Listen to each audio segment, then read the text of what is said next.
አብይ አህመድ መውደቁ አይቀርም። ከአብይ በኋላ ምን አይነት ሁኔታ ነው መፍጠር ያለብን? ለሁላችንም የሚመች ሀገር ምንድነው? እንዴት አድርገን ነው የምናመጣው? አብይ አህመድ የሚወገድበት እኔ እርግጠኛ ነኝ ምናምን እኔ 100% 1 ሚሊዮን % አይደለም እኔ 1 ሚሊዮን % ሹር አይደለም ግን 100% እርግጠኛ ነኝ አብይ እንደሚወገድ። እስኪ መጀመሪያ እነዚህን አንድ ቪዲዮ ልጋብዛችሁ እስኪ ሰምተን እንመለስ። አብይ አህመድ መውደቁ አይቀርም። ከአብይ በኋላ ምን አይነት ሁኔታ ነው መፍጠር ያለብን? ለሁላችንም የሚመች ሀገር ምንድነው? እንዴት አድርገን ነው የምናመጣው? በተናጠል የሚያደርጉት ትግል ለአብይ አህመድ እድሜ መራዘሚያ እየሆነ የቆመንልታል የሚሉትን ማህበረሰብ ስቃይ የሚያራዝም ነው የሚሆነው አንደኛ። ስለዚህ የህዝባቸውን ስቃይ ለማሳጠር አብይ አህመድ በጋራ ቢገጥሙት የተሻለ ነው። ሁለተኛ በኢትዮጵያ ውስጥ አብይ አህመድ መውደቁ አይቀርም። እንኳን እነሱ ተባብረው አይደለም አንደኛው ጠንከር ያለ ቡድን ቢገፋው ይወድቃል ያለው ኢኮኖሚም እንዲወርቅ የሚያደርገው ነው። እንደምታየው በዙሪያው ካሉት ሀገራት ጋር ተናቅሷል። በዲፕሎማሲ መልኩም የሚመጣበት እነዚህ ሀገራት የሚሰሩት የሚያደርጉት እንቅስቃሴም ሊጥለው ይችላል ያለው ምንም አይነት ሊቆይ የሚችልበት እድል የሌለው ነው። ይሄ ብቻ አይደለም፣ ሌላም በዚህ በተመሳሳይ የተነገረ በተመሳሳይ ቋንቋ በተመሳሳይ ድምጸት እንዲሁ የተነገረ ደግሞ አለ። እሱንም ሰምተን እንመለስ። አብይ አህመድ የሚወገድበት እኔ እርግጠኛ ነኝ ምናምን እኔ 100% 1 ሚሊዮን % አይደለም እኔ 1 ሚሊዮን % ሹር አይደለም ግን 100% እርግጠኛ ነኝ አብይ እንደሚወገድ።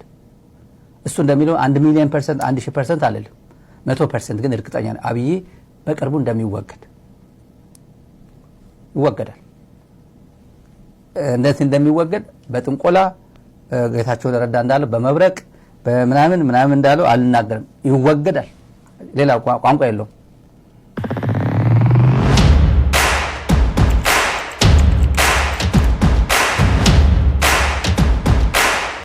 ኦኬ፣ ለምንድነው እነዚህ ሰዎች እንደዚህ የሚሉት? ለምንድነው የአገር መሪም ፐርሰናሊ አንድን ሰው በተለይ አሁን በእነሱ አነጋገር ዶክተር አብይ አህመድን ነጥሎ ያበቃለታል ይወድቃል እንደዚህ የሚሉት? ኦፍኮርስ የመሪ መውደቅ ምናልባት የስርዓት መውደቅ ተደርጎ ሊወሰድ ይችላል። ከዛ አንጻር ተደርጎ ካልሆነ በስተቀር ለምንድነው ግን እንዲህ አይነት ቋንቋዎችን የሚጠቀሙት? ቅርብ ጊዜው ነው ይወድቃል፣ መውደቁ አይቀርም። አንዳንዶቹ ደፍረው ቀን ያስቀምጡ አሉ። 3 ወር የሚሉ አሉ፣ 6 ወር የሚሉ አሉ፣ 45 ቀን የሚሉ አሉ። እንደምታውቁት ቀን መጥቀስ የሚከብዳቸው አሉ፣ በዚህ ጊዜ ማለት የሚከብዳቸው ሰዎች አሉ። የሁሉም ድምር ውጤት ግን በቃ በቅርብ ይወድቃል የሚል ነው። አብይ አህመድ በቅርብ ይወድቃል፣ አብይ አህመድ በቅርብ ይወድቃል። ከላይ ያገበስኳችሁ ቪዲዮዎች ሁለቱም በተመሳሳይ እንደዛ ነው የሚሉት። ለምንድን ነው እንደዚህ የሚሉት ነው? ምክንያቶች አሏቸው። ይጠቅማቸዋል አይጠቅማቸውም በኋላ የምናነሳው ነገር ሆኖ ግን ምክንያቶች አሏቸው። ከመሬት ተነስተው እንዲሁ በባዶ ሜዳ አይደለም የሚሉት። የመጀመሪያ ምክንያታቸው እነዚህ ሰዎች ጠቅላይ ሚኒስትሩ ይወድቃሉ፣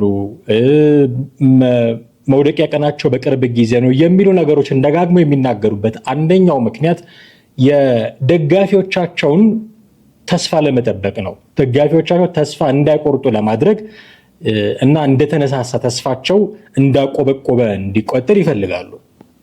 እንግዲህ የፖለቲካ ትግል ከፍተኛ ትዕግስት መስዋዕትነትም ጭምር የሚጠይቅ ዘርፍ እንደሆነ ይታወቃል። የፖለቲካ ትግል በቃ ኔቸሩ እንደዛ ነው። ይሄ ትዕግስት ግን ደጋፊዎቻቸው ዘንድ አንዳንዴ ላይኖር ይችላል። ቶሎ ተስፋ መቁረጥ ሊኖር ይችላል። ተቃዋሚዎች ለደጋፊዎቻቸው ለውጡ በጣም ቀርቧል የሚል ፕሮሚስ መስጠት አለባቸው፣ አለዛ አይሆንም። ያንን ፕሮሚስ ለመስጠት በሚያደርጉት ጥረት ውስጥ ነው መንግስት መውደቂያው ቀርቧል። ኦኬ መውደቂያው ከቀረበ እኛ መውጫችን መነሻችን ጊዜ ቀርቧል የሚል አንደርስታንዲንግም ስለሚፈጥር ማለት ነው። ስለዚህ ተቃዋሚዎች ለደጋፊዎቻቸው ለውጡ ቀርቧል የሚል ነገር መንገር ይፈልጋሉ። እንዲህ አይነት መልእክቶችን ማስተላለፍ ይፈልጋሉ። ደጋፊዎቻቸው ተስፋ እንዳይቆርጡ ይፈልጋሉ። ንቁ ሆነው እንዲጠባበቁ ይፈልጋሉ። ስለዚህ በነገው ተስፋቸው ላይ ተነሳስተው እንዲጠብቁ ይፈልጋሉ። ትግላቸውም እንዲቀጥል ይፈልጋሉ። ይህንን ለማድረግ ለውጡ ሩቅ ነው የሚል ስሜት አስቻይ ሁኔታ አይፈጥርም። እንዲህ አይነት ስሜት ከተፈጠረ ደጋፊዎቻቸው ምናልባት የመበታተን አደጋም ጭምር ሊገጥማቸው ይችላል። ተስፋ መቁረጥም ሊያጋጥማቸው ይችላል። ለውጡ ሩቅ ነው ብሎ የሚያስብ አካል እነዚህ ተቃዋሚዎች ላይ ተስፋ አያደርግም ማለት ነው። ስለዚህ ደጋፊዎች ያሏቸው ይነስም ይብዛ፣ ተከታዮች ያሏቸው ይነስም ይብዛ፣ እነዚህ ተከታዮቻቸው እነዚህ ደጋፊዎቻቸው ተስፋ እንዳይቆርጡ እናመጣለን ብለው ፕሮሚስ በሚያደርጉት ለውጥ ላይ ተስፋ እንዳይቆርጡ ጊዜው ተራዝሟል፣ ጊዜው እኛ የምንደርስበት አይደለም የሚል ተስፋ መቁረጥ ውስጥ እንዳይገቡ አብይ አህመድ መውደቂያው ቀርቧል የሚል ንግግር ደጋግሞ ሲናገሩ መስማታችን የተለመደ የሆነው አንድም ከዚህ የተነሳ ነው። ስለዚህ ደጋፊዎቻቸውን ተስፋ ለመጠበቅ እንዲህ አይነት ንግግሮችን ያደርጋሉ። ስታሊንም አንዳርጋቸው ጽጌም ሲናገር የሰማ ነው። ከዚህ አንጻር ሊቃኝ የሚችል ነው ብዬ አስባለሁ። ሁለተኛው ጉዳይ በመሪው ፐርሰናሊ በመሪውና እንዲሁም በገዢው ፓርቲ ውስጥ ደግሞ ስነልቦናዊ ጫናዎችን ለመፍጠር እንዲህ አይነት ንግግሮችን ያደርጋሉ። ስነልቦናዊ ጫናዎች እንዲህ ያሉ ንግግሮች በስልጣን ላይ ባለው አካል ስልጣን ይዞ ሀገሪቱን እያስተዳደረ ባለው አካል ላይ ከፍተኛ የሆነ የስነልቦና ጫና ሊፈጥሩ ይችላሉ። መቼ? እነዚህ ሰዎች የሚታመኑ ከሆኑ፣ ይህንን ንግግር የሚያደርጉ ሰዎች ተጽዕኖ ፈጣሪዎች ከሆኑ፣ እንዲህ አይነት ሀሳቦችን ወደ አደባባይ የሚያመጡ ሰዎች ትራክ ሪከርዳቸው ታይቶ በእርግጥም የሚናገሯቸው ነገሮች መሬት ጠብ የማይሉ መሆኑ ከታወቀ ገዢው ፓርቲ ውስጥ የስነልቦና ጫና ለመፍጠር ይጠቅማቸው ይሆናል። እንግዲህ በመንግስት መዋቅር ውስጥ በርካታ ባለስልጣናት አሉ። እነዚህ ባለስልጣናት መሪው ሊወርድ ይችላል የሚል ስጋት ከገባቸው ችግር ይፈጥራል። ይህንን ስጋት ነው ከጠቅላይ ሚኒስትር ኃይለማርያም ከጠቅላይ ሚኒስትር አብይ አህመድ በታች ባሉ ባለስልጣናት ስነልቦና ውስጥ ኢንጀክት ማድረግ ይፈልጋሉ። እነዚህ ሰዎች ኢንጀክት ማድረግ ይፈልጋሉ። ለመሪው ያላቸውን ታማኝነት እንዲላላ ይፈልጋሉ። በመካከላቸው መከፋፈል እንዲፈጠር ይፈልጋሉ። የግል ጥቅማቸውን ለማስከበርና ወደ ሌላ አማራጭ እንዲያተኩሩ ማድረግ ይፈልጋሉ። ያንን ለማድረግ መሪው ሊወድቅ ተቃርቧል የሚል ነገር ኢንጀክት ያደርጋሉ። ስለዚህ እንዲህ አይነት ጉዳዮችን በመፍጠር በገዢው ፓርቲ ውስጥ መከፋፈል እንዲኖር፣ በመሪውና በታች ባለው ባለስልጣን መካከል የአለመተማመንን በመፍጠር የአብሮ ያለ መስራት ስሜትን በመፍጠር ስርዓቱ እንዲወድቅ ለማድረግ እንዲህ አይነት ጉዳዮችን ኢንጀክት ሊያደርጉ ይችላሉ። ይሳካላቸዋል ወይ?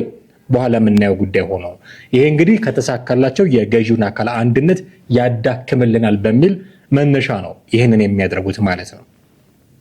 ከዚህ ውጭ ለምንድን ነው እንዲህ አይነት ንግግሮችን ደጋግመው የሚያደርጉት? መሪው እንዲሆናል፣ ይወድቃል፣ ይበተናል፣ አንድ ሐሙስ ነው የቀረው አይነት ንግግር የሚያደርጉበት ሌላው ምክንያታቸው የህዝብን ትኩረት ለመሳብ እንዲሁም ደግሞ ለማስተባበር ጭምር። ምን ማለት ነው? ይሄ እንግዲህ አንድን ሀገር ውስብስብ ችግሮች ምናልባት እነዚህ ውስብስብ ችግሮች በኢኮኖሚያዊ ችግር ሊገለጡ ይችላሉ፣ በጸጥታ ችግር ሊገለጡ ይችላሉ፣ በማህበራዊ ቀውስ ሊገለጡ ይችላሉ። ይሄ የአንድ ሀገር ወይም ደግሞ አንድ ሀገር ውስጥ ያለ ማህበረሰብ ውስብስብ ችግር ተብሎ ሊገለጽ ዲፋይን ሊደረግ ይችላል። በአንድ ግለሰብ በመሪው ላይ ማተኮር ህዝቡ መልእክቱን በቀላሉ እንዲረዳው ያደርጋል። አሁን አሉ የሚሏቸውን ችግሮች የኢኮኖሚ ችግር፣ የጸጥታ ችግር፣ የሰላም ማጣት ችግር፣ የማህበራዊ ቀውስ ችግር አሉ የሚሏቸውን ችግሮች እነሱ ፍሬም የሚያደርጓቸውን ችግሮች በሙሉ በጠቅላይ ሚኒስትር አብይ አህመድ ድክመት ነው የመጣው የሚል ትርክት በማምጣት ጉዳዩ በቀላሉ ገንዘብ እንዲደረግ ይፈልጋሉ። በቀላሉ ህዝብ ዘንድ እንዲደርስ ይፈልጋሉ። አሁን ያሉትን ችግሮች በሆነ ሰንበዲ በኩል ማስተላለፍና በጠቅላይ ሚኒስትሩ በኩል ማስተላለፍ ዋጋው እኩል አይደለም። በጠቅላይ ሚኒስትሩ በኩል አድርገህ ስታስተላልፍ ዋጋው ከበድ ይላል።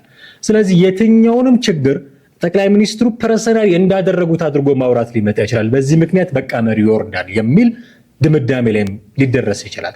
እንዲህ አይነት ናሬቲቮችን መፍጠር በመፈለግም ጭምር ነው አንዳንድ ጊዜ ጎሎቻቸውን ማሳካት የሚፈልጉት።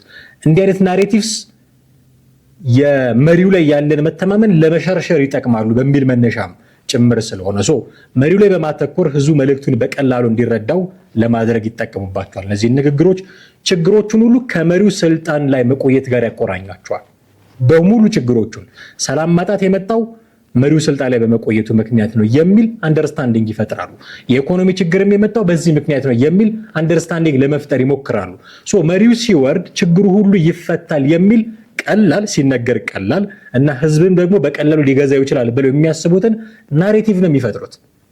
ያዋጣናል፣ ይሳካልናል ብለው ያሰቡትም ናሬቲቭ ይሄ ነው ማለት ነው። በተደጋጋሚ እየወጡ እንግዲህ አሁን እንደው ለማሳያ ያህል የስታሊንንና ያንዳርጋቸውን አነሳን እንጂ የኢትዮጵያ መሪ የኢትዮጵያ ስርዓተ መንግስት አሁን ያለው ብልጽግና ሊወድቅ አንድ ሐሙስ ቀርቶታል። ቃል በቃል አንድ ሐሙስ ቀርቶታል፣ ገፍቶ መጣል ነው የሚቀረን ሲል ሰምተነዋል ዘመነ ካሴ። ቅድመ ሁኔታዎቻችን ከተሟሉ 45 ቀን በቂ ነው ሲል ሰምተነዋል ልደቱ አያሌው።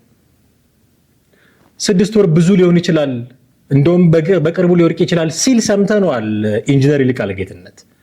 3 ወር እንደዚህ ገደማ ይቀረዋል ወይ ሲል ሰምተነዋል መሳይ መኮንን። ስለዚህ ሁሉም እንዲህ ባለ መንገድ የሚነጋገሩት እና የሆነ ናሬቲቭ ሴት ለማድረግ የሚሞክሩት በመሪው በኩል የህዝብን ትኩረት ማግኘት ይቻላል ብለው ስለሚያስቡ ነው ማለት ነው። ሌላኛው ምክንያታቸው አራተኛ ምክንያት ነው እያነሳን ያለ ነው። ገለልተኛውን ማህበረሰብ ደግሞ ለመሳብ ይጠቀሙበታል። ገለልተኛውን አሁን የደጋፊያቸው ብቻ አይደለም የነሱን የሚከተላቸውን ሰዎች ገለልተኛ ከዚህም አይደለም የሚሉትን የመንግስት የሆነውን አካል የነሱ የሆነውን አካል ብቻ ሳይሆን ከሁለቱም አይደለም ብሎ ኒውትራል ነኝ ብሎ የተቀመጠውን አካል ሊስቡበትም ይችላሉ ማለት ነው። ይሄ እንዴት ነው ሊሆን የሚችለው? በፖለቲካው ውስጥ ንቁ ተሳትፎ የሌላቸው ወይንም ደግሞ የትኛውንም መንገድ መደገፍ እንዳለባቸው ግራ የገባቸው ዜጎች ሊኖሩ ይችላሉ። ብዙውን ጊዜ አሸናፊ ወደሚመስለው ወይንም ደግሞ የሚቀጥለውን የኃይል ሚዛን ይቆጣጠራል ብሎ ወደሚያስበው አካል ነው ሊንሸራተት የሚችለው። ይሄ አካል ይሄ ግሩፕ የትኛውን መምረጥ አለብኝ የሚል ዳይሌማ ውስጥ የገባ ግሩፕ ካለ አሸናፊውን አካል ነው የሚከተለው። ብዙ ጊዜ የሚታየው እንደዛ ነው። አሸናፊውን አካል ነው የሚከተለው ወይ ደግሞ ቀጣዩን የኃይል ሚዛን ሊይዝ ይችላል ብሎ የሚተማመንበትን አካል ነው የሚከተለው። ይሄ እንዲህ ወደዚህኛው ቡድን የማዘንበል ባህሪ ያላቸውን ሰዎች ለመሳብ እንዲህ አይነት ንግግሮች ይጠቅሟቸዋል። ተቃዋሚዎች የመሪው ጊዜ አብቅቷል፣ እኛ የመጣን ነው የሚሉ የእምነትን ስሜት የሚያሳዩ ነገ እንዲህ አደርጋለሁ መንግስትን ጥዬ ስልጣን ይዤ እንዲህ አደርጋለሁ የሚሉ ቃሎችን እየገቡ ይሄን ገለልተኛ የሚባለውን ወገን ከወዲሁ ከለውጡ ጎን የሚሰለፍ ለማድረግ ይሞክራሉ፣ ይጥራሉ። ይሄንን የሚያደርጉት ደግሞ ቅድም የሰማናቸውን አይነት ንግግሮች በማድረግ ነው ማለት ነው። እንዲህ አይነት ንግግሮችን በማድረግ ነው ይህንን ወገን መሳብ የሚፈልጉት ማለት ነው። ይህ አካሄድ የፖለቲካ ስልጣን ሽግግርን ያፋጥንልናል ብለው ስለሚያስቡ የራስን ወገን ያጠናክርልናል፣ የተቃራኒውን ወገን ስነልቦና ያዳክምልናል ብለው ስለሚያስቡ እንዲሁም በመጨረሻ ላይ እንዳነሳ ነው አቋም የሌላቸው ወይም ደግሞ ከረንትሊ ኒውትራል ነን ብለው የሚያስቡ ወገኖችን በሳይኮሎጂካል ዋርፌር ወደ እነሱ ለመሳብ የሚያደርጉት ጥረት ነው። በዚህ ስልት ብቻ የፖለቲካ ዓላማን ማሳካት ይቻላል ወይ የሚለው ተከታይ ጥያቄ ነው። በዚህ ስልት ብቻ ይሳካል ወይ ይሄ የፖለቲካ ዓላማ? ስልቱ በተወሰኑ ሁኔታዎች ሊጠቅም ይችላል፣ ግን ደግሞ በዚህም ብቻ ጉዳዮቻችንን ማሳካት እንችላለን ብሎ ማለት በጣም አስቸጋሪ ነው የሚሆነው። በምን አይነት መንገድ ሊሳካ ይችላል፣ የማይሳካበትስ መንገድ ምንድን ነው የሚለውን ጥቂት በወፍ በረር ለማየት እንሞክራለን። ስልቱ የሚሳካባቸው ሁኔታዎች አሉ ካልን የመጀመሪያው ምክንያት በመንግስት ውስጥ ቀውስ ካለ፣ በመንግስት መዋቅር ውስጥ ወይ በገዢው ፓርቲ ውስጥ ቀውስ ካለ ይሄ ነገር ሊሳካ ይችላል። በገዢው ፓርቲ ወይም ደግሞ በጦር ኃይል ውስጥ መከፋፈል ካለ እንዲህ ያሉ ንግግሮች በባለስልጣናቱ ላይ ፍርሃት ሊፈጥሩ ይችላሉ። ደግሞ መጠራጠር ውስጥ የገባ አንድ እርሾም ስለሆነ መከፋፈሉን ሊያሰፋ ይችላል። ስለዚህ በራሱ በመንግስት መዳከም ምክንያት እንዲህ አይነት ንግግሮች ፓወር ሊያገኙ ይችላሉ። መንግስት ተዳክሟል ወይ አሁን? ይህን ጥያቄ ነው በተከታይነት ማንሳት የሚገባው። ሌላኛው አስቻይ ሁኔታ ከፍተኛ የህዝብ ቅሬታ ካለ እነዚህ ንግግሮች ህዝቡ በመንግስት ላይ ጀርባውን እንዲሰጥ ያደርጋሉ። ህዝቡ በመንግስት ላይ ያለውን አመኔታ እንዲያሳጣ ያደርጋሉ። ስለዚህ የህዝብ ከፍተኛ ቅሬታ ካለ መሪው በቅርቡ ይወርዳል የሚለው ንግግር ህዝቡ ለተቃውሞ ወደ አደባባይ እንዲወጣ ሊያደርገው ይችላል። አሁን መንግስት ላይ የህዝብ ቅሬታ አለ ወይ? ባለፈው ቀን አርሰናልን ደግፈው አደባባይ የወጡ ሰዎች የሚተቹበት አንዱ ነገር የራሳቸውን ኢኮኖሚ ሳይሉ የራሳቸውን ሆድ ሳይሞሉ እንዴት ሰላም እንደሆነ ሀገር ይወጣሉ። መንግስት ላይ አደባባይ ወጥቶ መቃወም የሚፈልግ ሰው ሳይሆን ያለው በማያገባው ኳስ እዛ እንግሊዝ ውስጥ በተደረገ ኳስ ሴሌብሬት ለማድረግ አደባባይ የሚወጣ ሰው ነው ያለው። ስለዚህ ይሄ ስልት ይሳካላቸዋል ብለን ስንጠይቅ ሜቢ ላይ ይሳካ ይችላል የሚለው ነገር ልናነሳ እንችላለን። እዚህ ላይ እንግዲህ የውጭ ጫና ሲታከልበት ምናልባት ተጽዕኖአቸው ከፍ ሊል ይችላል። ዓለም አቀፉ ማህበረሰብ ወይም ደግሞ ተጽዕኖ ፈጣሪ ሀገራት መሪውን የማይፈልጉት ከሆነ ይሄ የተቃዋሚዎቹ ንግግር ምናልባት ለውጥ ሊያመጣ ይችላል ወይም ደግሞ የመሪውን መውደቅ ሊያፋጥን ይችላል። ከረንትሊ ግን እየሆነ ያለው እንደዛ ነው ወይ? ከፈረንሳይ ጋር ከአሜሪካ ጋር እየተፈጠሩ ያሉ ወዳጅነቶች፣ አውሮፓ ህብረት አሁን የቪዛ እገዳውን አነሳ፣ አሜሪካ የጦር መሳሪያ ማዕቀቡን አነሳች። እንዲህ ያሉ ጉዳዮች አሁን ዓለም አቀፉ ማህበረሰብ አሁን ያለውን የኢትዮጵያ መንግስት ጀርባውን ሰጥቶታል ብለን እንድንናገር የሚያስችሉ አይደሉም። ቢሆን ኖሮ ግን የእናንዳርጋቸው ንግግር፣ የነልደቱ ንግግር፣ የነመሳይ ንግግር መሪውን ለመጣል ለማፋጠን ይጠቅማቸው ነበረ። ግን በግልባጩ ነው እየሆነ ያለው ማለት ነው። ስልቱ የማይሳካባቸው መንገዶችስ ምንድናቸው? የመጨረሻ ነጥባችን ስልቱ የማይሳካባቸው መንገዶችም አሉ። መንግስት ጠንካራ የሆነ የደህንነት መዋቅር ካለው ማንም ሲናገር ቢያደር ይሄ ስልት ይሳካል ማለት ብሎ ለመናገር ያስችላል። ስልጣን ላይ ያለው አካል የጦርና የደህንነት መዋቅሩ ሙሉ በሙሉ የተጠናከረ ከሆነ ታማኝነታቸውን የተረጋገጠ ከሆነ እንዲህ አይነት ንግግሮች የተቋሚዎች ንግግሮች ባዶ ዛቻ ሆነው ይቀራሉ ማለት ነው። ሌላኛው ንግግሩ ደጋግሞ ሳይፈጸም ሲቀር ይሄ የቀበሮ መጣብኝ ነው ተኩላ መጣብኝ የሚለው እረኛ አለ አይደለ? ተኩላው ሳይመጣበት መጣብኝ እያለ 2-3 ይናገራል። ሲሄዱ ምንም የለም። ሪሊ ተኩላው ሲመጣበት ግን የሚደርስለት አጣ። ስለዚህ ንግግሩ ሁሌ የማይፈጸም ሆኖ ሲቀር መጨረሻ ላይ ጉድለት ነው የሚያመጣው። የእነዚህ ሰዎችም ንግግር በተመሳሳይ ነው። ይሄ ለውጥ ከመጣበት ጊዜ ጀምሮ ኢትዮጵያ ልትፈርስ ነው፣ መሪው ሊወድቅ ነው፣ አገር ልትበተን ነው ሲሉ ይኸው 8 ዓመት ሞላ። ስለዚህ በተደጋጋሚ ንግግሮቻቸው ፍሬቢስ ሆነው ሲገኙ ለውጥ የማያመጡ ንግግሮች ሆነው ይቀራሉ ማለት ነው። በዚህ ደረጃ ንግግራቸው ደጋግሞ ሳይፈጸም ሲቀር ለውጥ ለማምጣት ይቸግራቸዋል ማለት ነው። ሌላኛው የማይሳካበት መንገድ የመንግስትን ደጋፊዎች ይበልጥ የሚያስተባበር ንግግር ሆኖ ሊገኝ ይችላል። አንዳንድ ጊዜ እንዲህ ያለው ማስፈራሪያ በመንግስት ደጋፊዎች እና በጥቅም ትስስር ባላቸው በጥቅም ትስስር ስንል መንግስት በመቆየቱ ምክንያት ሀገሪቱ ትጠቀማለች የሚል መተማመን መንግስት ላይ ያላቸው ሰዎች እንዲህ አይነት ንግግር ሲሰሙ ይበልጥ ከመንግስት ጋር መንግስትን የሚያጠፉ ሰዎች መንግስትን ለመጣል የሚፈልጉ ሰዎች እየተነሱብን ነው በሚል ስጋት ይበልጥ ከመንግስት ጋር ሊጣበቁ ይችላሉ። በዚህ ምክንያት የእነዚህ ሰዎች ንግግር ጭራሽ ለዛኛው ፊውል ይሆናል። መንግስትና ሌሎች አካላት ለመተባበር የሚያደርጉትን ጥረት ፊውል ሆኖ ሊያቀጣጥልላቸው ይችላል። በዚህ ምክንያት መሪውን ለመጠበቅ ይበልጥ አንድነታቸውን እንዲያጠናክሩ ሊያደርጋቸው ይችላል ማለት ነው። በጥቅሉ ይሄ በቅርቡ ይወርዳል፣ አንድ ሐሙስ ነው የቀረው፣ መሪው ሊወርድ ነው የሚል ንግግር በራሱ ስልጣን ሊያስገኝ አይችልም ማለት ነው። እሱ የስነ ልቦና ማገዶ ሆኖ ነው የሚያገለግለው። እሳቱ እንዲቀጣጠል ለውጥ እንዲመጣ ካስፈለገ ከተቃዋሚዎች ወገን ጠንካራ ሆኖ መገኘት ያስፈልጋል። ግልጽ አማራጭ ፖለቲካ ይዞ መምጣት ያስፈልጋል። ሰፊ ህዝብ ድጋፍ እና ምቹ የፖለቲካ ሁኔታዎች ያስፈልጓቸዋል። እነዚህ መሰረታዊ ሁኔታዎች ሳይኖሩ ዝም ብሎ በንግግር ብቻ መሪን ማውረድ ይቻላል ብሎ ማለት በጣም ተገቢ ያልሆነ ግምገማ ነው የሚል እምነት አለኝ ማለት ነው።